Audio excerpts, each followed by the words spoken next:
In this video, I'm going to teach Nathan how to stand on your dirt bike properly. So this is called the attack position. I'm going to start with feet and work my way up all the way to my head. So where should each part of your body be? So starting with the feet. So a lot of people tend to just stand where feels the most comfortable.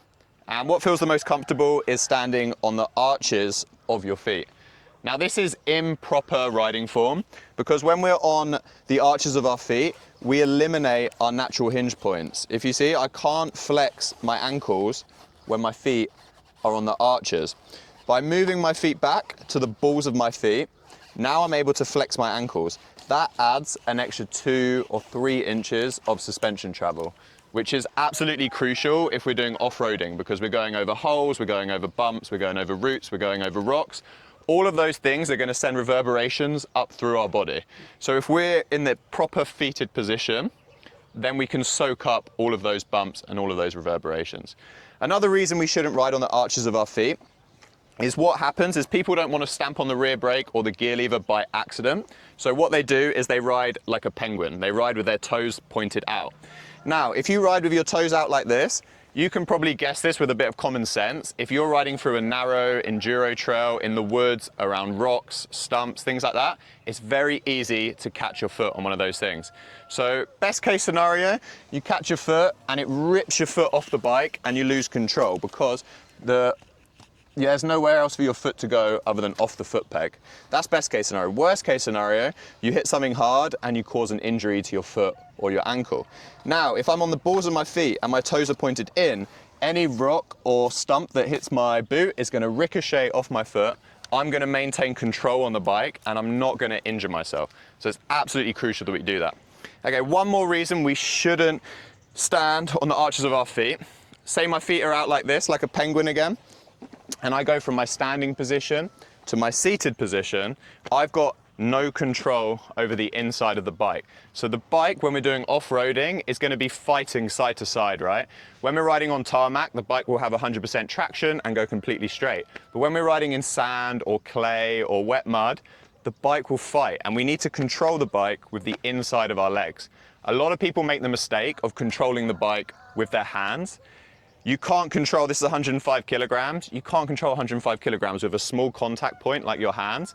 And especially if you've got skinny arms like me, you're not going to be able to control the bike. You're much better using your legs, which are a lot bigger muscles, and the contact point is so much more. So if I'm on the balls of my feet, the inside of my legs are squeezing the bike, and when I go from standing to sitting, the inside of my legs never leave the side of the bike, which means I maintain control the whole time.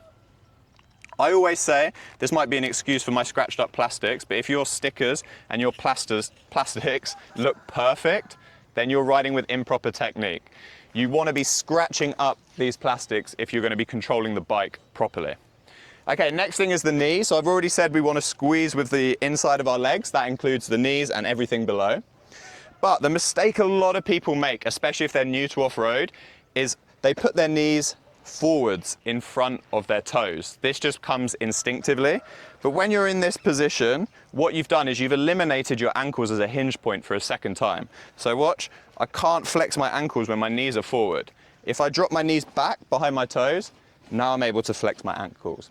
Also, if I stand like this, after 2 minutes, my legs are on fire. If we're wanting to do a 20-minute motocross race or an hour-long enduro in Vietnam, then you need to be able to stand in that position for a long time, and if your legs are forward, you are unable to do that. Okay, next thing is the bum and the pelvis. So we want to distribute our weight throughout the whole bike. The way we do this, our head is going to be in line with the handlebars, and our bum is going to be towards the back of the bike. This enables the rear and the front suspension to work together and in unison. If all of our weight is in one place, if we're up and down or we're too far back, then say I'm at the back, the rear suspension is going to take a beating, we're going to be bottoming it out. We want to have stability on the bike and we want the suspension to work properly. The way to do that is to have a little bit of weight on each part of the bike. So we have our bum at the back, our head at the front, and obviously our legs are in the middle. That's making good weight distribution for stability of our dirt bike. So next thing is the pelvis. So a lot of people will ride their dirt bike like they've been sat in an office all day, you know. When you sat in an office all day, you start to roll your back. And when you roll your back, you don't create isolation in your body parts. So if the bike is shaking underneath me, my legs start shaking. If I've got a rolled back, my whole body shakes. If you end up in a full body shake, firstly, you're gonna end up really tired. And secondly, it can cause a crash because you lose control.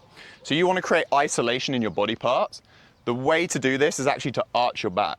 You can probably tell that I don't go to the gym much, but what we want is to be in like a deadlift position. So we wanna arch our back like this, and this enables us to move our lower body, and our legs can do the work, and we can keep our core and our chest really balanced and really stable at the top.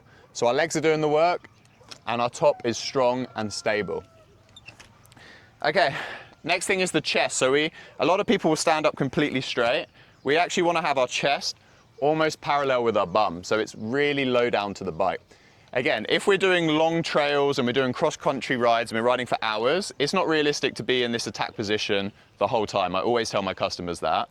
But if we're attacking a motocross track, if we're racing an enduro track, or we just come to some more difficult terrain when we're on a cross-country drive, then it's important to get into this position. So if the terrain is difficult or we're trying to ride fast, this attack position is crucial. So we want to have our chest very low to the bike. The lower the center of gravity we have, the more like stuck to the bike we are. If we're up, completely up and down, any shock or reverberation, we can fall forwards, we can fall backwards, and we don't want to fall off our bike. Okay, next thing is the hands.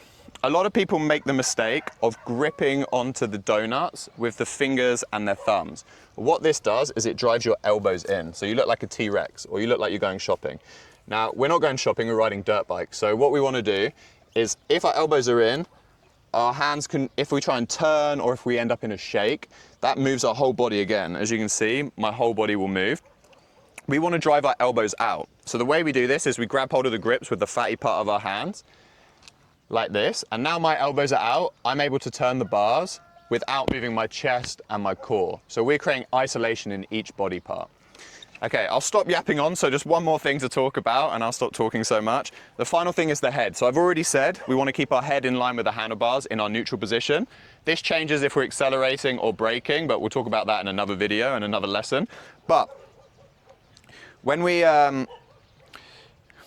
so most people naturally do keep their head in line with the handlebars instinctively, which is good.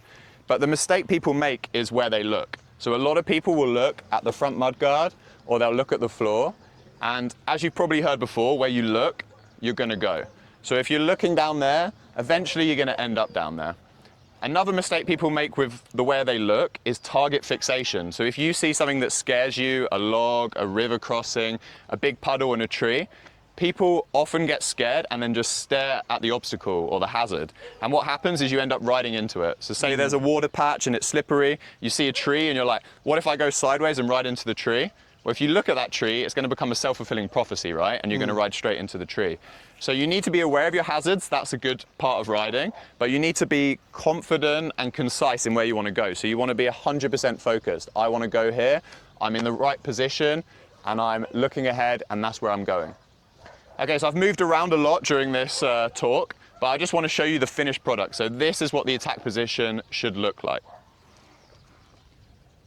Balls on my feet, knees squeezing the bike, bum at the back, arched back, head over the handlebars, elbow out.